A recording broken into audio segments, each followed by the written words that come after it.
Hauzik Uttarakhanda Chathariba Kuntrani Palak Suba National Games asida Triathlonda Manipur teamna ahanba medal teli hangdokhrabagi tungda ngasi Nini Chanba Numitta Manipur Wushu teamgi maikaidagi Wushu sanaroi ahumna masana asida gold amaga silver aniga louba ngamkhr ngasi sanakiba nupigi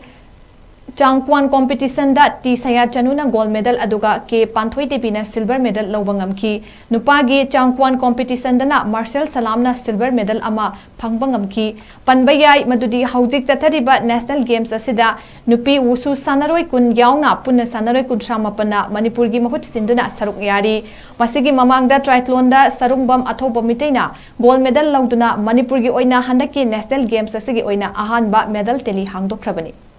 Hauzik Uttarakhanda Chathariba Kuntrani Palak Suba National Games asida Triathlonda Manipur teamna ahanba medal teli hangdokhrabagi tungda ngasi Nini Chanba Numitta Manipur Wushu teamgi maikaidagi Wushu sanaroi ahumna masana asida gold amaga silver aniga louba ngamkhr ngasi sanakiba nupigi